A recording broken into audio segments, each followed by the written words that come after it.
Shalom. Shalom. Ada sukacita. Kita bersyukur pada pagi hari ini kita akan belajar firman Tuhan. Yohanes pasal 10 ayat 10. Jemaat Tuhan, kita bangkit berdiri. Pencuri datang hanya untuk mencuri dan membunuh dan membinasakan. Aku datang supaya mereka mempunyai hidup dan mempunyainya dalam segala kelimpahan. Amin. Silakan duduk.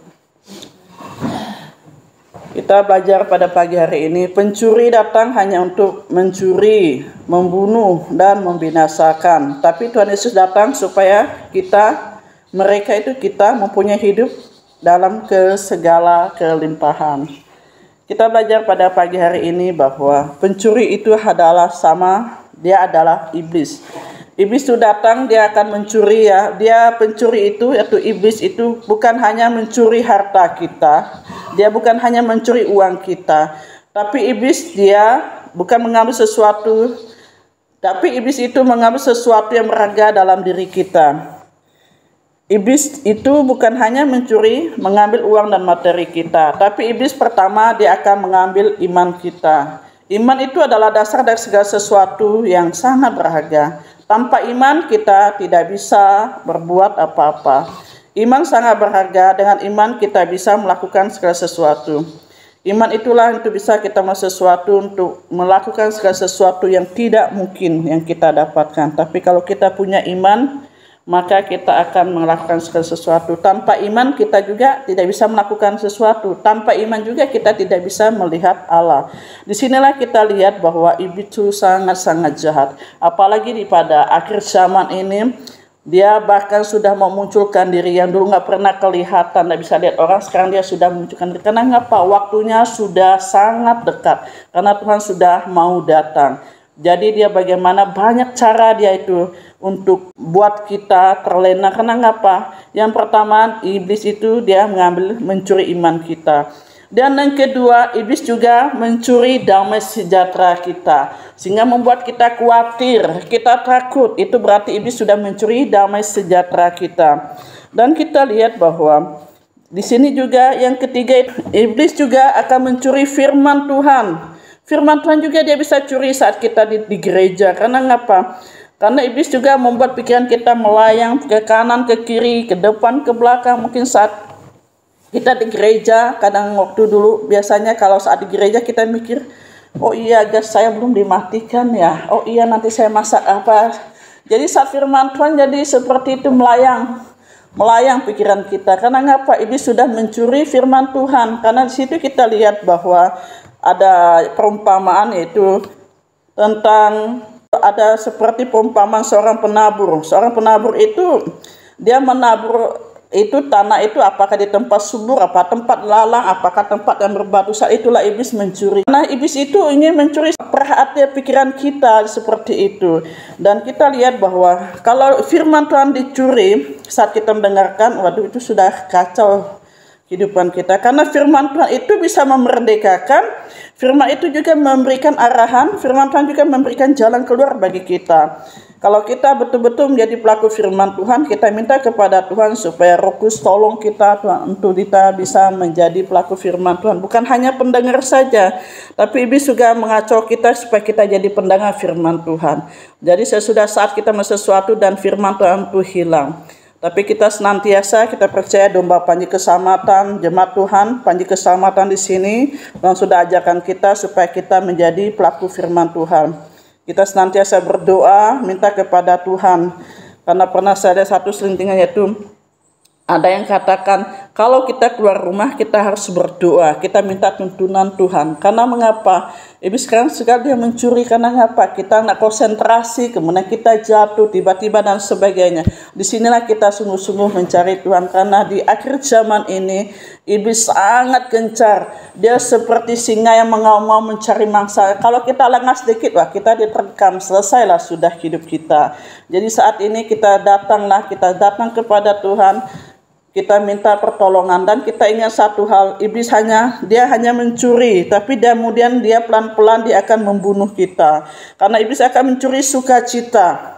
Jadi kalau kita tidak mempunyai sukacita, waduh itu lebih gawat lagi. Sukacita itu bisa mendatangkan kekuatan. Kalau kita tidak punya sukacita, maka hidup kita tanpa harapan. Kalau kita tidak punya sukacita, maka hidup kita tidak ada gairah. Meskipun harta kita bergelimpangan. Kalau hidup kita tanpa sukacita, damai sejahtera, pengharapan itu, maka selesailah. Sudah, kita nggak bisa berbuat banyak. Karena ngapa? Kalau kita tidak punya sukacita, berarti kita tidak punya pengharapan. Karena visi misi di Panji Keselamatan itu, yang tidak punya pengharapan itulah datang, dituntun dibawa kepada Tuhan. Saat dia sudah punya pengharapan, mungkin saat itulah dia punya satu sukacita, maka dia punya satu gairah hidup. Kita bersyukur ya bahwa Tuhan senantiasa menolong kita. Pada saat ini kita serahkan kehidupan kita kepada Tuhan. Karena iblis sangat jahat dalam hidup pada saat ini. Banyak yang salah.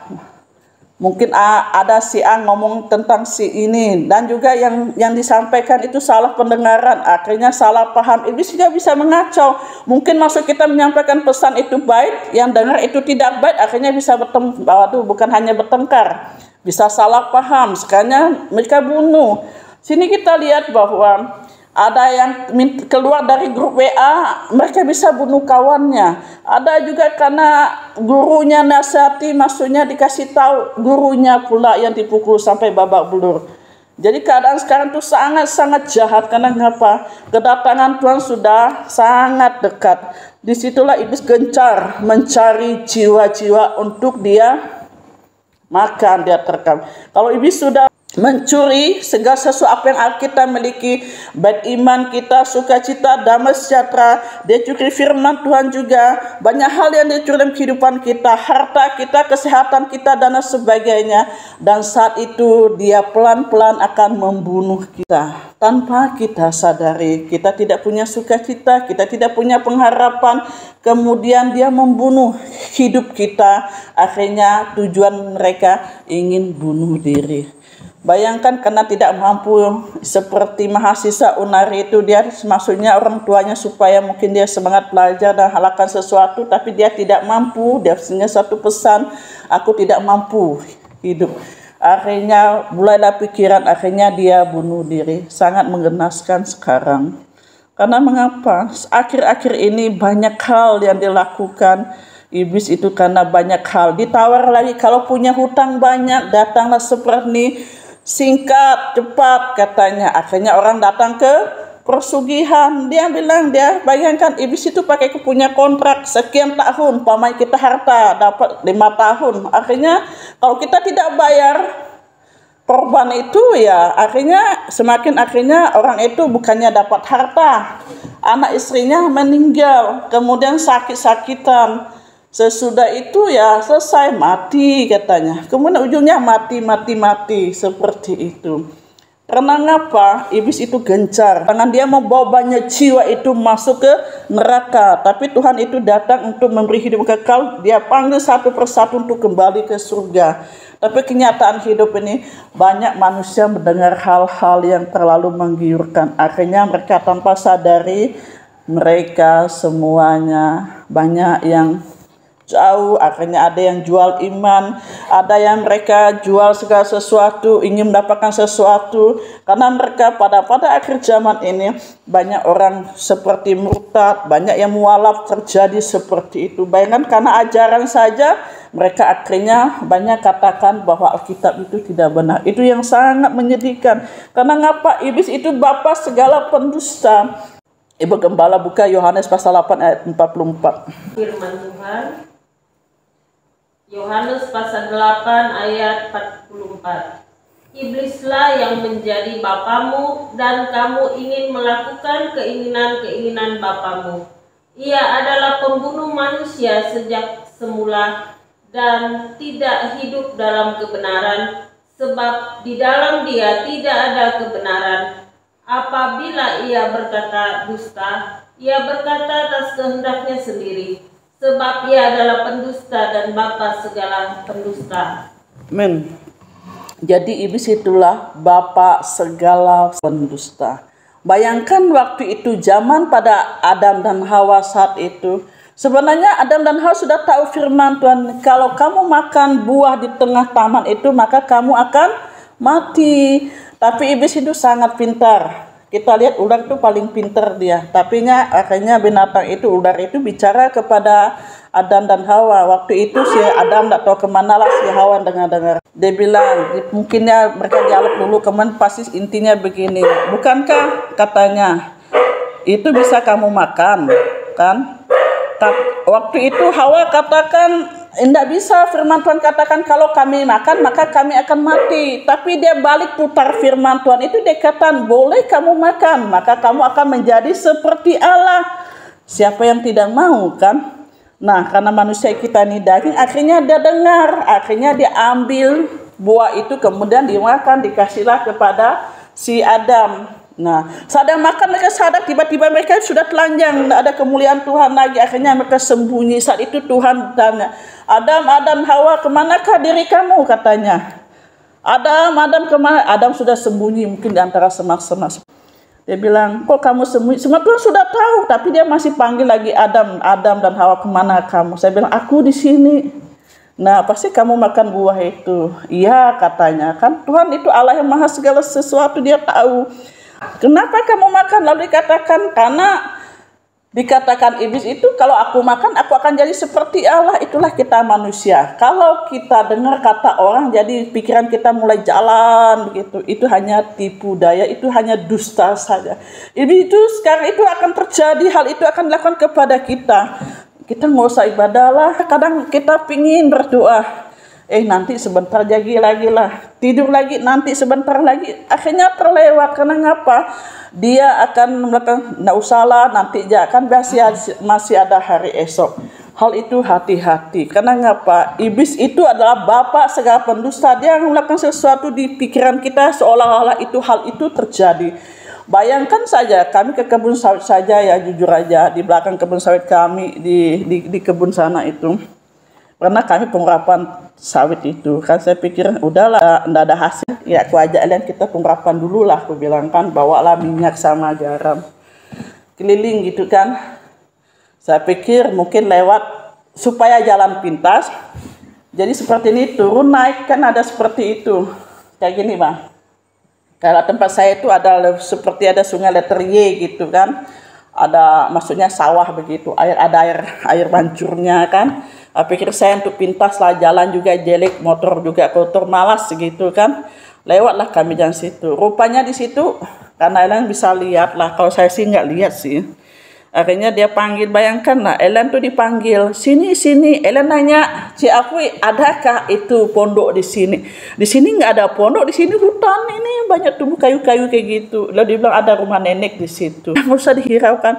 Bayangkan nenek itu, dan situ ada yang nunggunya, rupanya situ ada kerajaan. Bayangkan sesudah itu dikatakan bahwa dia panggil, sini, aku akan kasih kamu emas. Tahu-taunya pasir. Itu nipu pantangan kita, itu pasir loh. Sampai dia begini, kalau saat itu jatuh, maksudnya kan di atas mungut tuh turun, jatuh, nanti ini kami minta ya untuk jadi emas. Lalu aku jawab, Ellen yang ngomong, karena kan saya nggak lihat, saya jawab begini, kami nggak butuh lah. Karena ngapa? Kami kerja sehari untuk sehari. Bayangkan iblis dia tawar loh. Padahal buah sawit yang gugur itu sudah jadi brondol, itu sudah hitam-hitam dibilang emas. Bayangkan itu tipuannya yang luar biasa. Hal itu yang terjadi persugihan sekarang. Tiba-tiba masuk, bolehlah katanya kau dan nikah, tapi kalau mau cari dapat uang itu udah tengah malam, terus udah maghrib gitu, udah malam. Akhirnya sampai segini baru bisa keluar. Karena apa? Itu iblis tuh nipu. Daun-daun itu ditipu jadi uang. Segala kerikil-kerikil pasir itu ditipu jadi uang. Saat itu saya juga pernah terkecoh ya. Jadi saat itu saya pernah terkecoh, saya katakan bahwa waktu itu ada KKR lah bawa anak yud, pendeta enggak ada, mereka telepon Bu Afi bawa anak-anak yud, termasuk mereka Sunni lah, pergilah kami ke Laverna. Anak-anak ini lucu waktu dulu, kalau kita nggak maju altar call, mereka tidak akan maju. Mau tamu saya maju supaya banyak jemaat tuh ikut dong, maksudnya anak sekolah, anak-anak yud gitu, anak pemuda pun. Lalu saya maju, waktu itu dikatakan siapa enggak tergiur lah, jujur ya, kamu akan menjadi orang kaya katanya kan. Kemudian dikatakan bahwa kamu akan jadi orang kaya begini-begini, kamu punya kebun sawit begini. Disitulah mulai cari, tergila-gila. Bayangkan waktu itu dengar bahwa jadi orang kaya, tanpa sadari kita sudah jatuh. Uangku habis 500.000 loh seorang gali. Coba saya nggak dengar, bukan dapat kaya, rugi saya di situ. Tergila kita ngapa? Saat itulah mereka yang kerja katakan gini, Kak jangan pergi ke situ.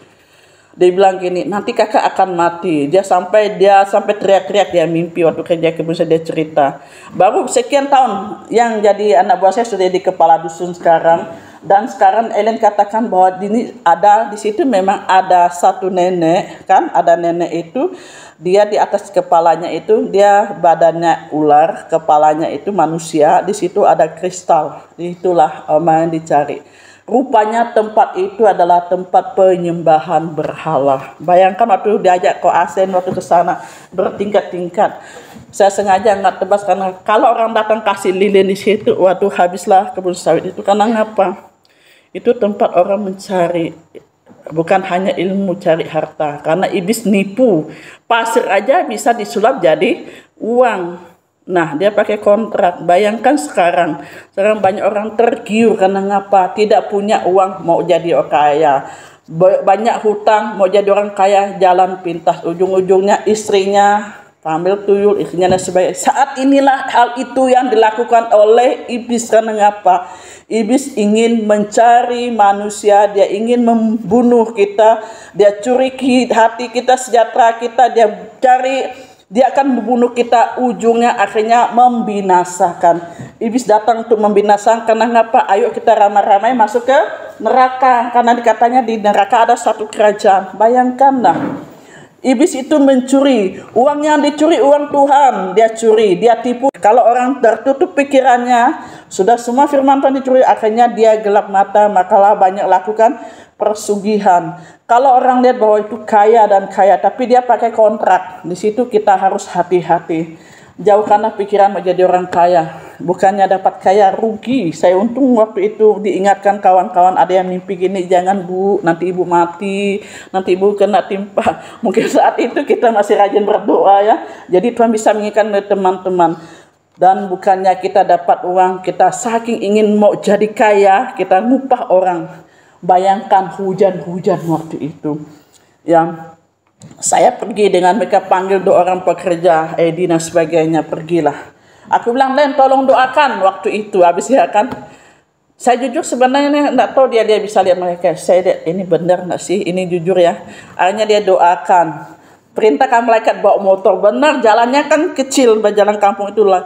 Itu gila benar loh. Itu jalan itu sebenarnya licin, itu langsung kayak terbang itu. Saya bilang benar juga, berarti anak ini punya karunia harus seperti ini kan. Nah di situ jujur ya, waktu itu saya kenal dengan orang, tidak langsung saya percaya begitu. Disitulah bahwa bayangkan kita masih minta doa dulu, walaupun kita mencari harta yang bodoh-bodoh juga. Itu betul, itu saya pikir bodoh, ketawa. Dibuat pernyataan surat itu di atas materai. Kalau ibu dapat, ibu harus kasih sekian. Aku bilang, Pak gimana saya mau dapat, Pak? Nggak ada dapat apa-apa. Dan atas materai loh. Saya bilang, gila benar. Itulah saya pernah ditipu dengan orang hamba Tuhan. Bayangkan secara rohani dibilang, ibu akan jadi orang kaya. Akhirnya saya pribadi tertipu. Bukan si Atia bilang, Fui jangan mana ada. Kalau kamu kerja benar, kamu jual sawit hidup, baru bisa beli emas. Itu yang terjadi. Jadi saya pernah kena tipu begitu. Jangan, kadang ngomong-ngomongan masuk akal, benar juga ya. Udah menghayal ini mau jadi orang kaya seperti itu. Jadi itulah ceritanya, tanpa kita sadari kita ingin jadi, bayangkan menghayal loh, menghayal jadi orang kaya, siapa nggak mau. Itulah Tuhan ingatkan kepada kita bahwa pencuri datang untuk mencuri, membunuh, akhirnya dia membinasakan. Puji Tuhan, nah kita masih jalan walaupun kita belok ke kanan, akhirnya Tuhan tolong kita, akhirnya kita nggak. Kalau kita terjadi, saya gali sampai itu bisa jadi dibunuh, akhirnya jiwa kita binasa. Tapi Tuhan katakan, aku datang memberi hidup yang berkelimpahan. Kita bersyukur bahwa Tuhan datang memberikan hidup berkelimpahan. Pada akhir jamaah ini kita cari Tuhan, kita berdoa, jangan mendengar kata orang, tapi kita dengar kata Tuhan. Karena ngapa? iblis itu akan menipu kita. Dia kasih dusta-dusta di pikiran kita, di hati kita, sampai kita salah paham, sampai hayalan kita sendiri. Tapi kita tahu bahwa kalau itu dusta, kita tengking dalam nama Yesus.